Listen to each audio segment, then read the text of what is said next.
there's been another double booking.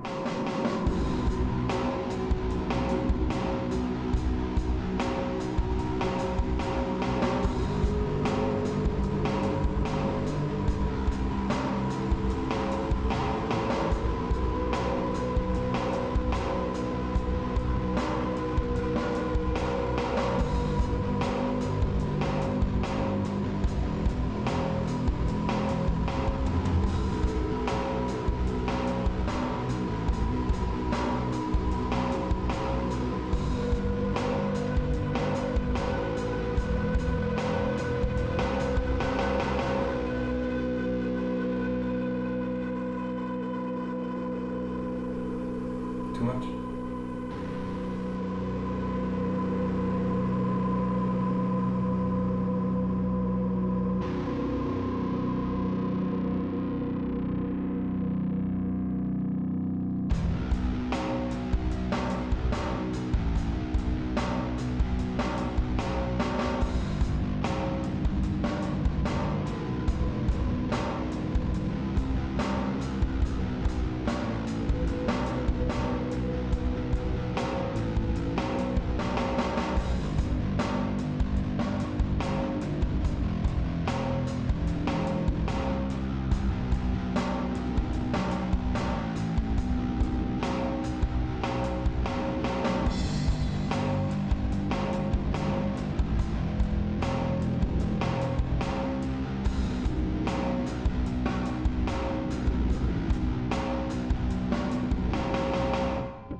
Hi everybody, it's Ben here from Spirit of Independence. I'm delighted to be joined by Michael Fausti of Exit fame, which is actually opening the festival this year. And what's even more pleasing is this is the second year that Mike's come back to us. The only director to come back to us for 2 years in a row. Bear in mind, we have only been running 2 years, so but it's all good. So just so we can get to know you a bit, Mike. So just tell us a bit about your background and kind of what led you to be a filmmaker. Sure. Well, firstly, hello, and if you've not seen Exit, you should check it out. I mean, my kind of background, I guess, really, it comes from the sort of standpoint, firstly, of a fan of cinema, in particular, sort of British cinema. And I guess, like all fans of cinema, eventually you just get to that point in which you just sort of say, do you know what? I think I might have a go at this. And I first started making movies on Super 8 simply because I couldn't afford, a video camera, which even back in the 90s were silly prices. And it's, it really is one of those things that you don't know what you don't know until you start. So we sort of was finding our way, and we didn't really understand things like exposure and how to sort of nicely frame shots until we did more. And so we started making, short films initially. And Spirit of Independence very graciously showed one of our short films last year, the Ingress tapes. And Exit is our kind of first venture into feature films. But as I say, I mean, I guess all in all, I've probably been doing this since the 90s when I was a student. And, that's kind of where I've managed to kind of get to this point. It has been sort of small steps because I've been fitting around, there's all filmmakers in the UK do. I've been fitting around sort of day jobs and periods when you just can't be creative. But yeah. That's how we kind of got here. That self-taught kind of aspect is something I think a lot of people go through, unless you are going through this kind of rigorous film school where you're learning your theory as you're going along and all that. You'd like to think 95% of filmmakers do learn as they go along. I guess what's the biggest thing that you've taken from that kind of self-learning experience when you've gone in to make Exit?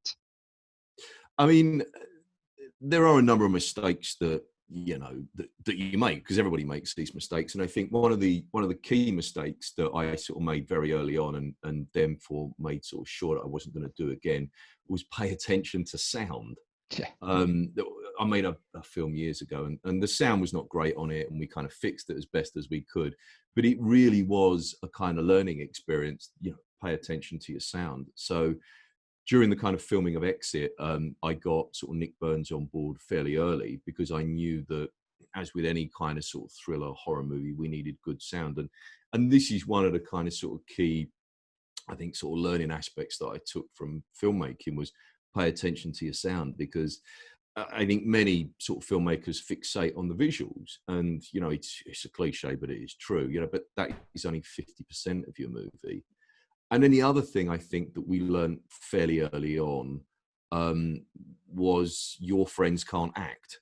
Okay. And we kind of, you know, we sort of press gang people into appearing in our films, but we then realized very early on that, you know, we were putting them under undue pressure, and really you have to, you know, you got to get your talent. And, you know, whilst you don't necessarily have to always pay for talent, you do need to kind of seek out people who do have some skills in that area. And I think that many filmmakers will obsess over the technical aspects of their craft. You know, I sort of see a lot online about people obsessing about, you know, what make of camera, what model of camera they've got, and whether it can do this or whether it can do that. But ultimately, it's about the story and it's about the performance, and you've got to be able to sort of hear and see both those things in equal measure. Absolutely, and the casting process is something I kind of want to touch on with you in a bit. Sure. But let's kind of go back to I guess the seed of the idea for Exit. So whereabouts did the whole idea come from for the story? Matt Bayliss, who wrote the script for Exit, had helped us out with a number of our short films over the years, and we kind of worked together. And at one point we was having that inevitable discussion that everybody who makes short films does, which is, look, we made some short films. How much more harder can it be to make a feature? And Matt kind of went away and I went away, and we kind of put some provisos in place. I mean, I'm talking now, I guess, about 2016, 2017.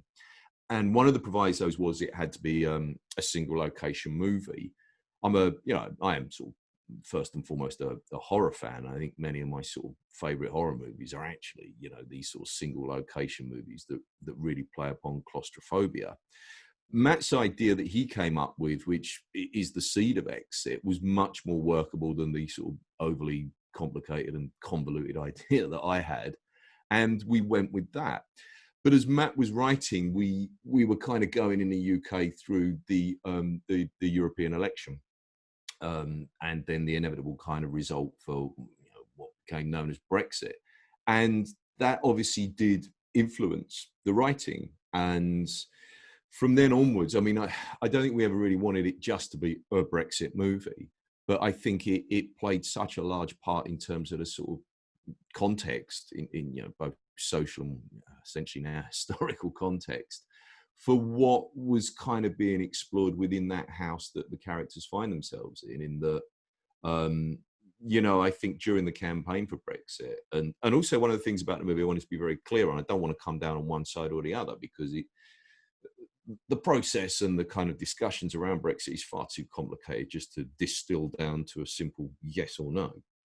And I think that much of what was kind of used by both sides was a kind of reaching into history to kind of almost validate the perspective. And the kind of idea of being stuck in history is an idea that I find interesting. And, you know, and I think many of the characters in Exit are stuck.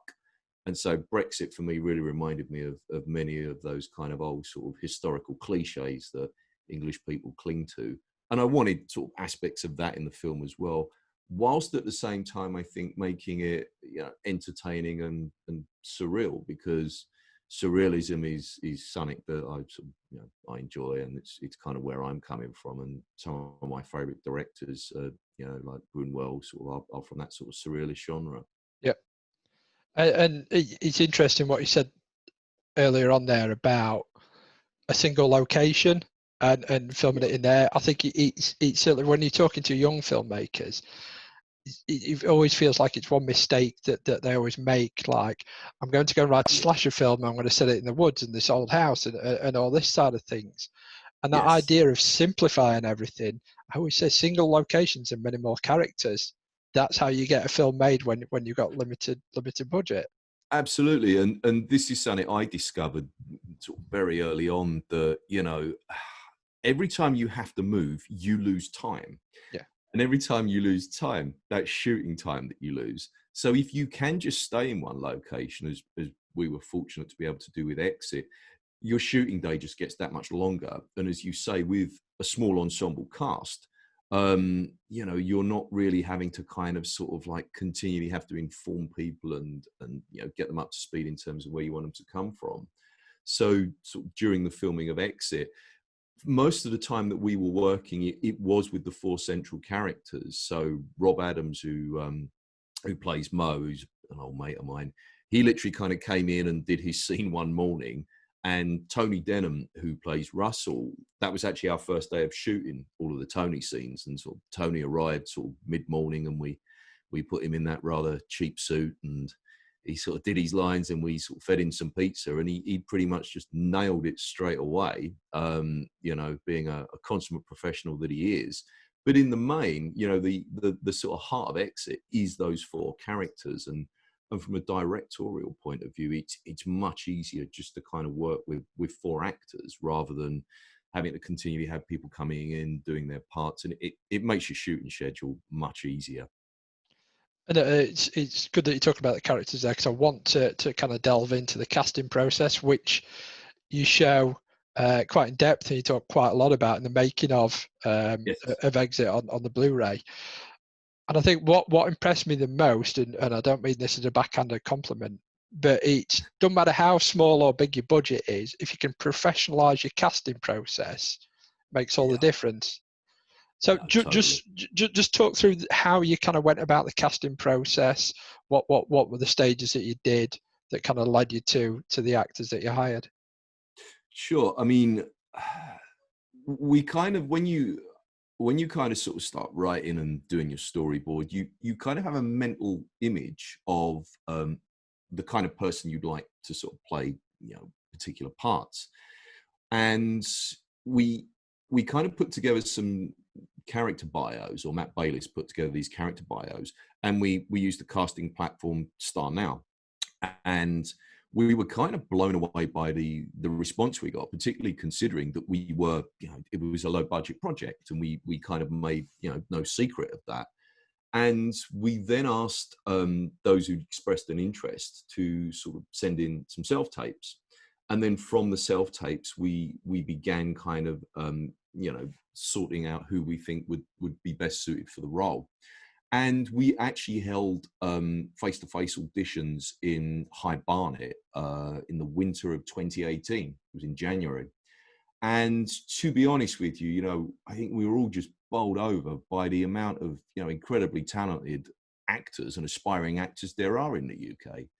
And it was very difficult because we were surprised by the amount of people who we actually got coming forward.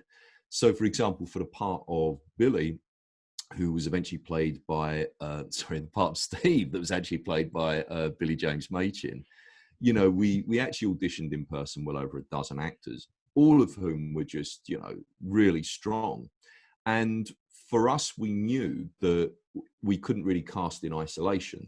So you can't, because these 4 actors were going to have to work in some, you know, quite trying circumstances, and we had a tough schedule, we knew that we had to think about whether these people would get on with each other.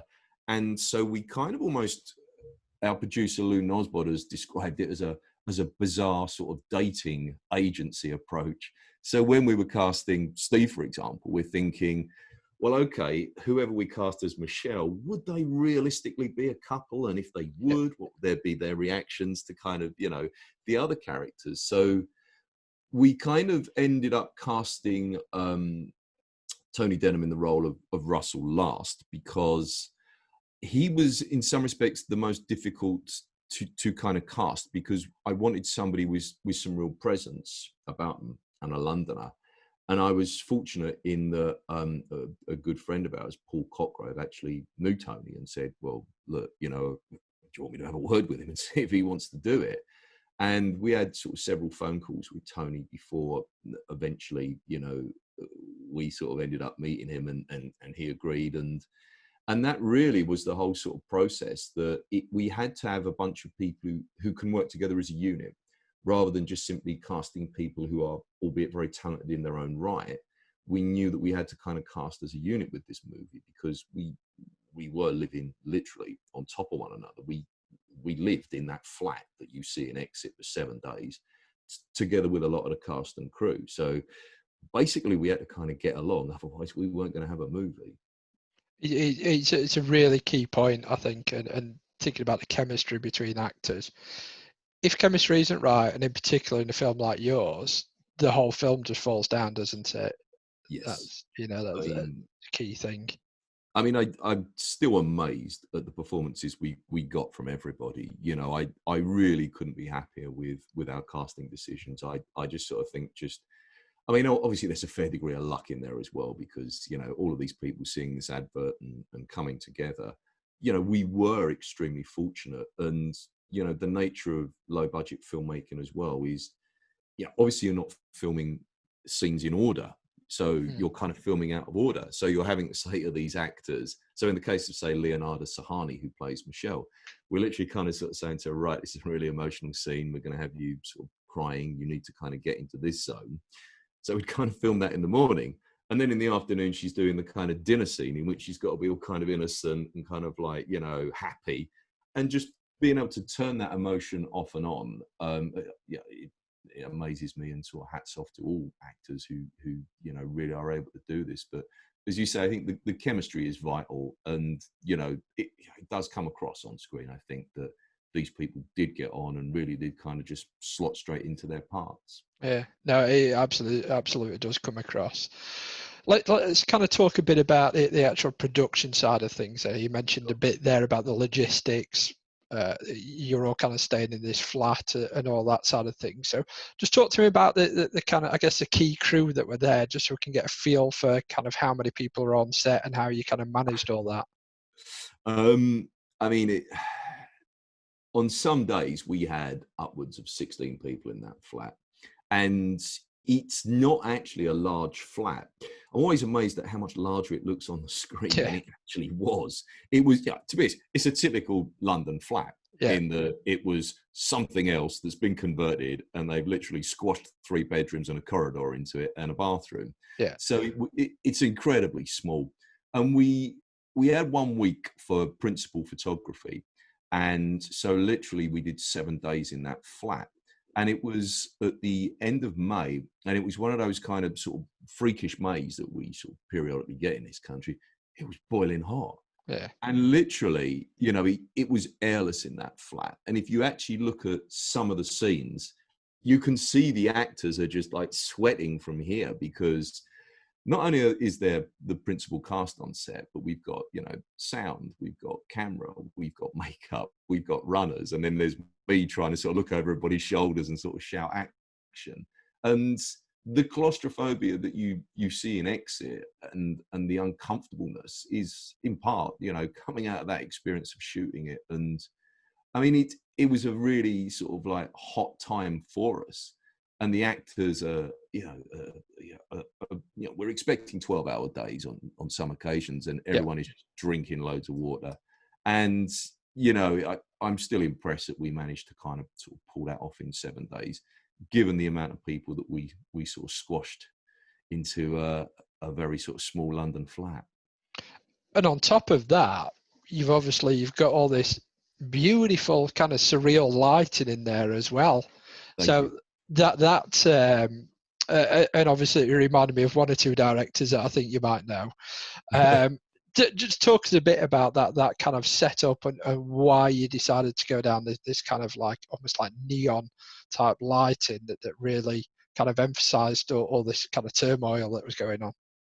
I mean, on a very sort of personal level, I'm a child of the 70s. So kind of when I grew up, I was sort of seeing sort of movies and TV shows in which people were using these very sort of stark coloured gels over every light. So it's like, they're going to put a red gel over this to make this look kind of sort of like weird. I remember bizarrely, a lot of children's TV programs did this. I mean, a director who I'm sort of a big fan of is Dario Argento, and you know there is a kind of nod in the lighting to those kind of sort of giallo films, particularly things like Suspiria that he made. But I I think the problem that you face with a single location movie is how do you stop it looking boring? Yeah. Because ultimately, you know, as the audience, we don't ever really leave that flat, and it's not a wildly interesting thing to look at for, you know, nearly an hour and a half. And another kind of director who I've sort of, you know, read about and a big fan of his movies was Mario Bava. And Mario Bava shot these, you know, incredible low budget horror movies in sort of Italy during the 60s. And what he would often do is he'd use the same corridor in various shots, only he'd shoot it from different ends and put a different colored gel for a different scene. That way the audience thought that they were actually seeing something completely different. And really what it does is it just enables you to kind of create not only visual interest, but also to kind of like tap into mood, because obviously, you know, color is a signifier of mood.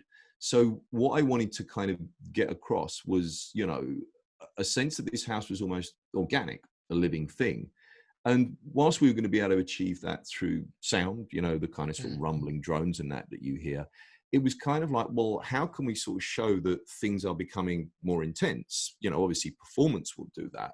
But I think, you know, if you look at the movie, if you've seen the movie, you'll see that we start off with quite neutral colors at the beginning when the characters are outside.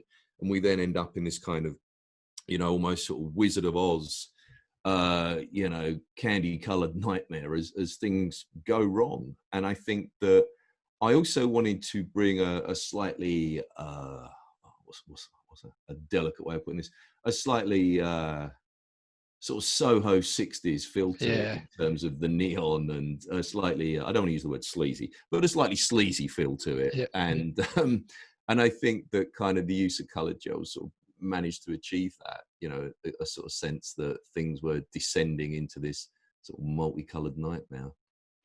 I think it's a great point that you've made there about, like you're talking about making it visually interesting. But again, what you're touching on there with Bava about reusing locations and just relighting them. And in a way, it's something that Hammer did, but slightly differently. That they just dressed up sets differently. Yeah, that's what one of the key things that you got to think about when you do have a limited budget. You don't have all the space to go and film in different locations. So I think it's a great point, and I'm guilty of kind of doing the same thing. One of my early films when I was in that process of thinking big, I shot in the cinema. Because I think I was watching a lot of Demons at the time or something that. And so I shot in the cinema, but I did something similar to yourself. I just lit everything in blues and reds, but it really added to the film. And I think it's a great thing that you don't really see all that often anymore. No, I mean, to be honest, I mean, I think that's one of the reasons why I like it. I mean, I think, you know, I hate to use words like retro and vintage, but I think it really does kind of recall the sort of, you know, the movies I liked growing up, you know, during the sort of 70s. And, you know, as a kid during the 80s, I'm watching also a lot of stuff from, you know, the late 60s by Roger Corman and people like that, who are also kind of, you know, the kings of low budget and trying to get the most out of a location.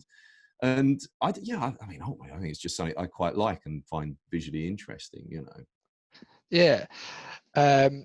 So let's just think about the I guess the story in itself as well, because it's one of these where the narrative thread, and forgive me for saying this, it almost seems secondary to the atmosphere and tension that you're looking to create. Is that the kind of, was that very conscious, or was that something that kind of came as you went along and you're actually in production?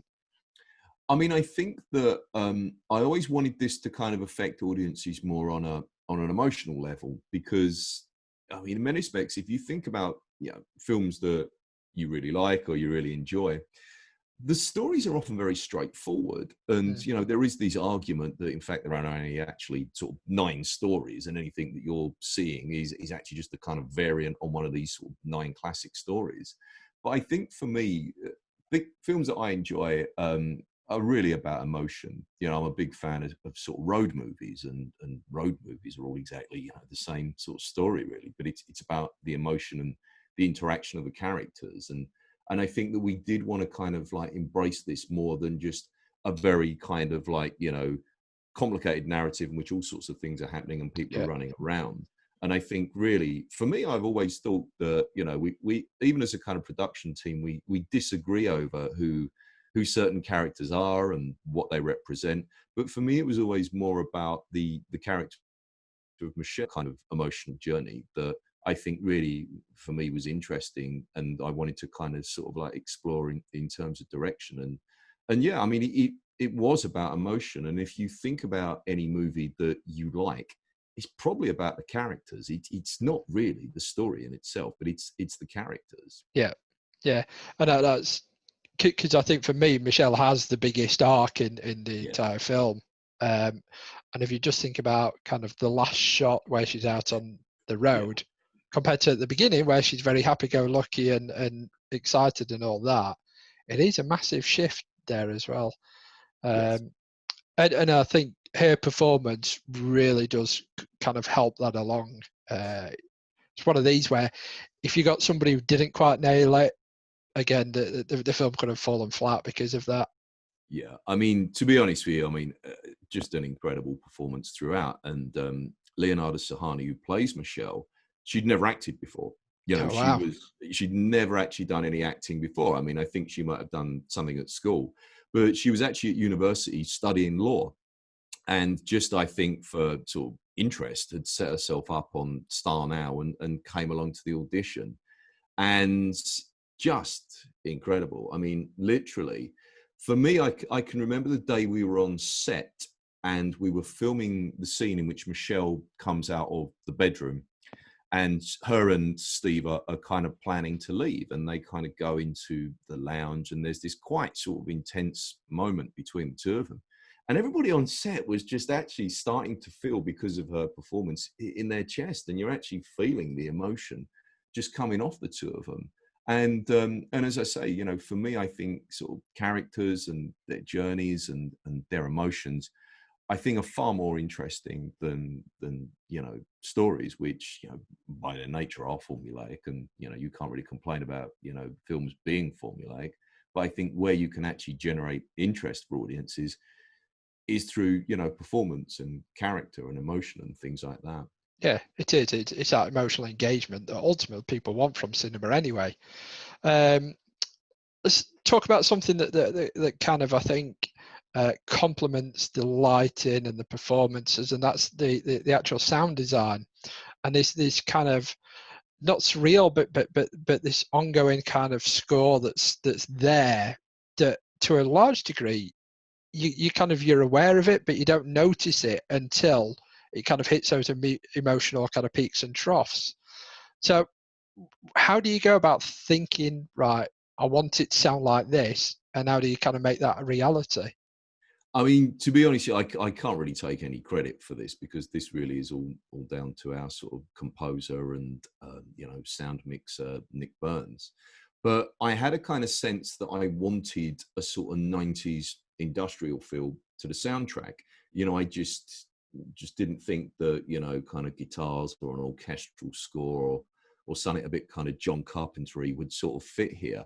I wanted something sort of rumbling that was always there, and just to kind of match the kind of sort of slow, you know, build of emotion. And I'm not musical. I mean, there's two things I really wish I could do. I really wish I could kind of draw, and I really wish I was musical, and I can do neither. So I have to kind of get other people to do these for me.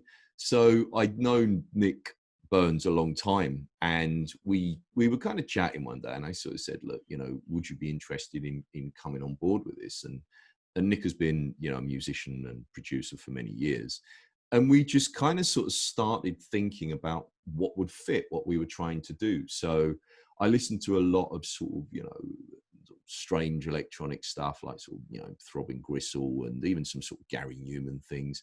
And I think that we sort of felt that this would fit with kind of this kind of sort of surreal situation in which the characters were finding themselves. Because I mean, there are certain scores that I must confess I don't like, and these are the over-the-top, kind of overly emotional.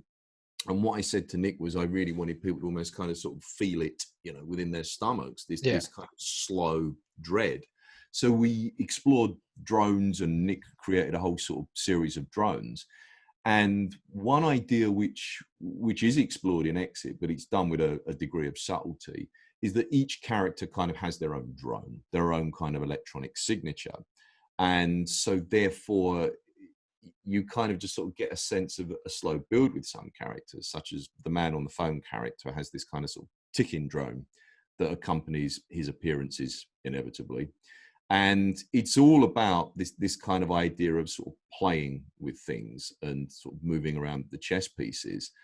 Also, I didn't want it to have too clean a sound. I wanted it to almost have quite a natural sound in parts. So one thing you rarely seem to hear in films anymore is room. You rarely sort of seem to hear, you know, growing up in the 70s, I can recall very clearly sort of hearing room within kind of sort of, you know, various TV dramas and things like that, like TV shows like Callan, things like that. Yeah. You could actually hear the room. And Yeah. so there's one scene in particular where Adrienne is trying to get Leonardo to come out of the bedroom. And we were listening to it on, you know, the various mics that we had, because we had kind of like a boom and a shotgun on the camera, and each of the characters, each of the actors was mic'd. And we actually sort of thought to ourselves, it would sound better if we had some kind of room in there. So, you know, the sound design really, I think, you're talking sort of 6 months work there, where Nick and I were pretty much continuously going through this, you know, almost frame by frame, second by second, and sort of saying, well, could we do this? Could we do that? And just really, you know, just layering upon layer of various sort of drones and Foley and things like that. And I think that, again, I think the sound is one of our real strengths, that, you know, it's something I'm really pleased with the film. Yeah, it is. It's one of the things. It's like I said, it's subtle, but it's effective. Like I said, you're aware of it, but it doesn't overpower the film in itself. Just with you talking there, it reminded me a bit of. I don't necessarily like referencing other films, but it reminded me of another kind of single location film, and that's Richard Stanley's Hardware. Oh yes, yeah. No, again, a director I really admire. Actually, there is somebody who really did just, you know, has a vision and just goes out and makes it, and you know, yeah, sort of a lot of respect for that director. And what you're talking about there, I think, is great in that you talking about the importance of post-production, because that's the thing. One of the mistakes you see sometimes is, I've shot this film, I want to get it out there, and the post-production becomes this kind of race to get a finished article. Yeah, I mean, I must confess, one of my favorite elements of the filmmaking process is actually editing. And I've always done all my own editing, and I did for Exit. And I think that, you know, once you've shot your movie and you're on set, you think you know what you've got. Yeah. But you then kind of come back and you start editing it, and you kind of go, oh, wow, that's actually really quite interesting there. And I think that the editing of Exit, we always knew that we wanted a non-linear movie. So we didn't just want to have, you know, beginning, middle, end, you know, finished titles. And for me, it was really kind of great exploring sort of, I mean, I'm trying to be spoiler free here, but flash forwards within the movie and flashbacks as well. And, you know, I'm a big admirer of a film director called Nicholas Roeg, who made Performance and Walkabout and movies like that, and Bad Timing, all of whom do something very interesting with editing, in that you think you've seen things, but the flash cuts are so quick. The post-production is something that, you know, I won't say I get impatient with it, but I won't ever get to a point in which, unless I'm 100% happy with it, I'm going to put it out there. So the post-production of Exit took us about a year and a half. Wow. And it really was something that, you know, as I say, you know, you're fitting it around day jobs and what have you. So you're coming in and editing, and then sort of like you go and have a shower and something occurs to you in the shower, and you kind of run downstairs and you kind of say, oh, it'd be great if I could just sort of like move that there. Will that work?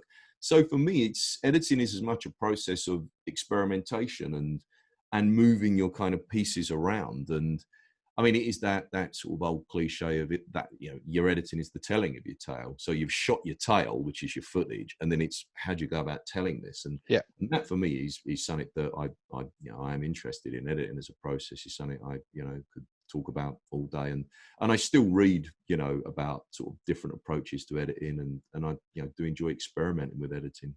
Yeah.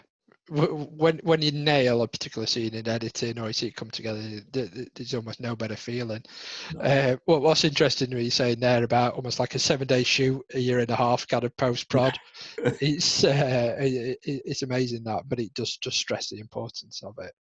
Yes, you know, it's one of those things that I have learned over the years is don't rush your post production. You know, spend as long as it needs, and if it doesn't feel right, then it isn't right. You know, Yeah. don't put anything out there that doesn't feel right.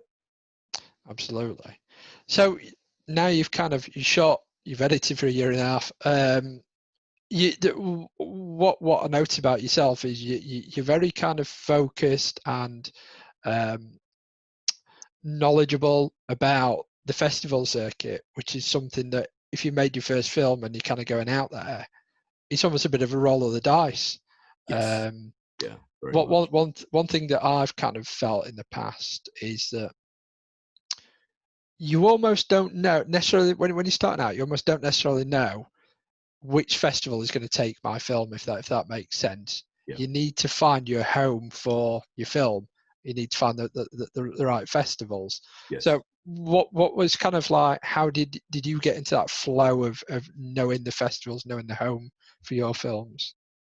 I mean, really, it's come about through making short films, and you get to kind of know the festivals that like your stuff, but also you get to understand whether you're a good fit for certain types of film festivals or not.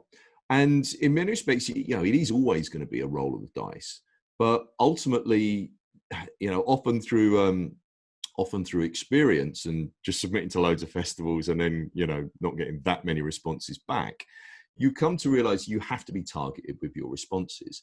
So just because a festival says, you know, submit for free, you know, you don't have to. And, you know, in some respects, you are almost sort of wasting their time and yours. So what I'd always taken to doing is actually looking at what festivals have previously shown, yeah, and whether you fit with that or not. And one of the challenges we had with Exit is, you know, it's something of a curate's egg in that I suppose ostensibly it is a horror movie, but then it's also, you know, there's also thriller aspects to this. There's noir aspects to this. And I don't think it can be easily pegged within a particular genre, which can sometimes kind of, you know, cause issues for some festivals who are very genre focused. They will sort of say, well, you know, yeah, we liked it, but we don't really know if it's horror or not. Yeah. I mean, the other thing is, it's, you know, it is that old horrible filmmaking cliche about networking. You know, it is about kind of sort of forging relationships with festivals, and also supporting festivals. You know, if they've been gracious enough to take your work, then promote the hell out of that festival, because, you know, this is good exposure for both you and them. But as I say, I mean, I think that one of the things you start to realize after a while is you get an insight into what certain festivals are looking for. And in some respects, no matter what you've made, there is a festival out there that is the right fit for you. And if you get turned down by a festival, in some respects, it's not because your film is bad. It's just that it just doesn't fit with their programming. Yeah. Yeah. Absolutely right. And it's something that I've experienced this year, not so much, but certainly last year. We had some great features, but what I found was that I was weighted too much in a particular genre or a particular theme. And ultimately, you got to think about your audience. And I don't want to see 5 kind of dark crime thrillers. I want a good spread. And I think it is important for younger filmmakers to understand, if you do get knocked back, as you said, it might be that your film just doesn't fit that festival. No, definitely. I mean, it's one of those things, and yeah, it's hard when you first start out because it's such an effort to create this film, and you think, great, I finished editing it. That's 2 years of my life. I finished it. But then, really, the whole process of getting the film to the audience is another whole set of skills in itself, and you only learn it by doing it, and only by making mistakes. You know? Yeah, absolutely. Yeah, and I think that's the biggest mantra in filmmaking, isn't it? You learn by your mistakes. Absolutely. But on top of the kind of the festival side of things, another route that you went down was almost like the self-distribution route. Yeah. So tell us a bit about that. Kind of when did you make the decision to almost self-distribute to a degree, and what the process was for that? I mean, it's in some respects it's born out of kind of economic necessity, in that, you know, we do all our own marketing, we design all our own posters, and the distribution market it's a complicated one, and I spent a long time kind of researching it. And our kind of, I mean, essentially it comes down to two things. Do you want exposure for your movie, or do you want some money back?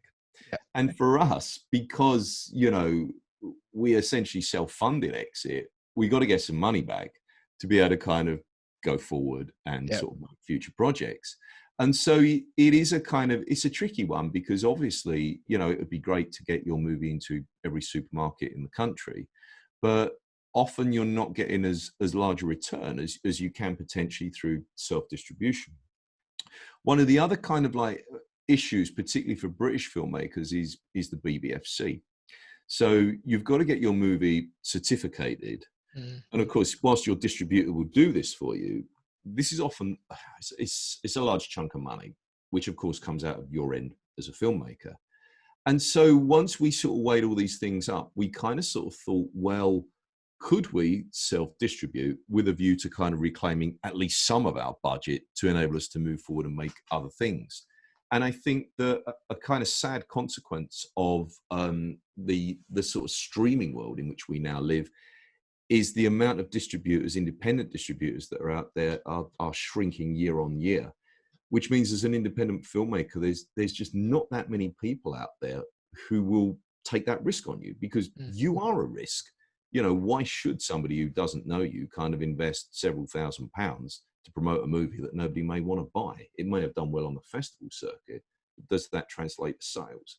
So after much kind of sort of, you know, research and discussion, we decided that we would self-distribute Exit. And it also meant that we had control over the package that we put together for our audience. And, you know, our kind of audience is not really the kind of audience who are sort of watching movies on mum and dad's Netflix account. You know, they are people who are a certain demographic and, you know, are going to sort of, are actually going to buy a Blu-ray. The other thing as well that we kind of found with Blu-rays is they are way more international than, you know, the old thorny problem of the two sort of formats of DVDs. And we kind of asked fellow filmmakers, who were very gracious with their kind of information and advice. And they sort of said, yeah, you know, it's a great thing to do, because you will actually see some recoup on, you know, on your investment in the movie. Plus you retain that most important thing, I think, for all filmmakers, you retain your intellectual property, you retain your kind of creativity. No one's going to be turning around to you saying, we want to retitle this and we want to redo the artwork and we want to kind of, I mean, there are some distributors who will take your movie, but they will say, we want the rights to make a sequel off it. We want to change the title. Oh, and by the way, we want to cut this down by 20 minutes because we think it's too long and boring. Yeah. It's that's a balance that you make, isn't it? And I think I can imagine for some filmmakers going through the hard slog of trying to find a sales agent and getting the film out there, and you could spend, you know, I mean, you know how long you spend on the festival circuit. You could be 2 or 3 years on the festival circuit trying to get somebody to pick up your film.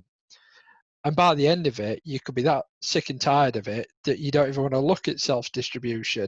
And the fact that you've got in there early, I think not only does it help hype and build the film, but it's like you said, it's that financial benefit that comes off the back of it as well. Yeah, absolutely. I mean, sort of, you know, no disrespect to the distributors that are out there, or even indeed the sales agents, because these are tough times for everybody, particularly the independents. You know, I think the large corporations are expanding at such a rate.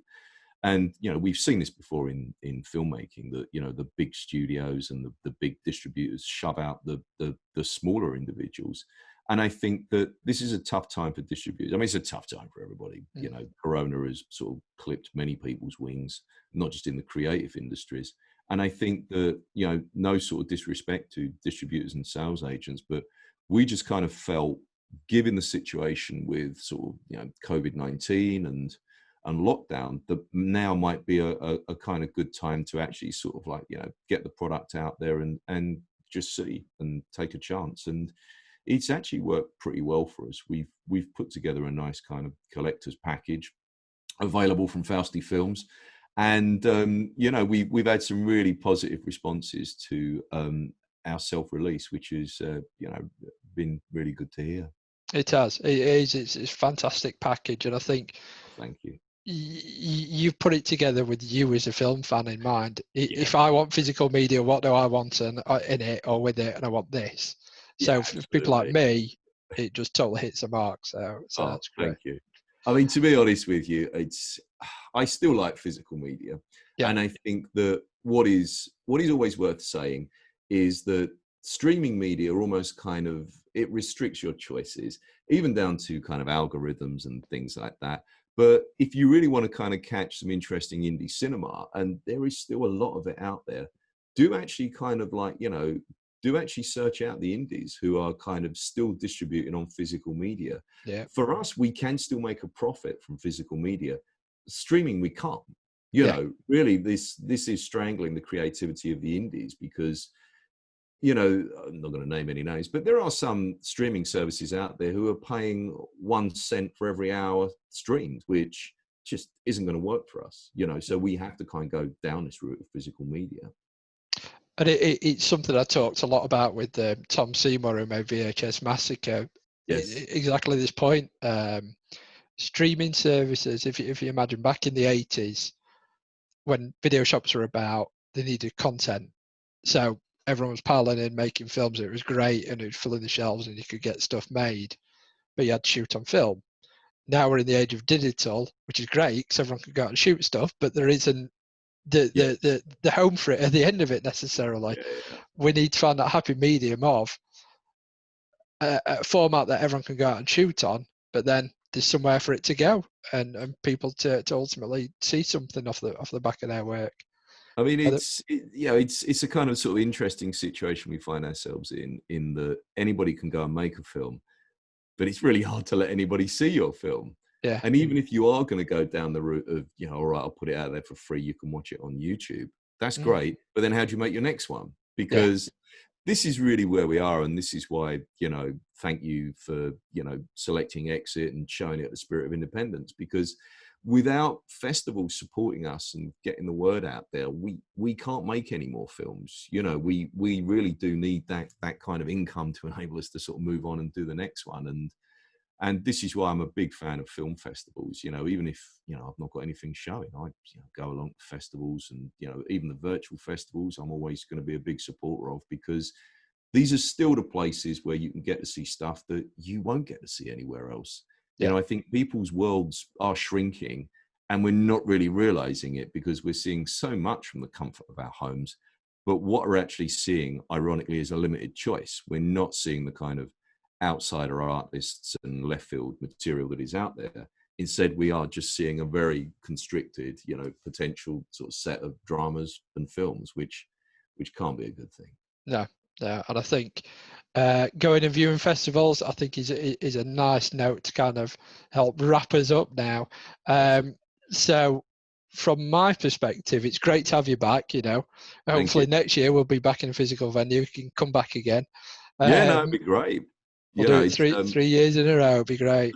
I mean, you know, we are always working on things, but I think that, you know, these are hard times for us. But no, I just love coming along and watching movies and sort of having a beer and a chat about sort of films, which I don't think, you know, you're ever really going to replace that experience. And no, thanks again for selecting us, Ben. And Spirit of Independence, mate, spirit continue.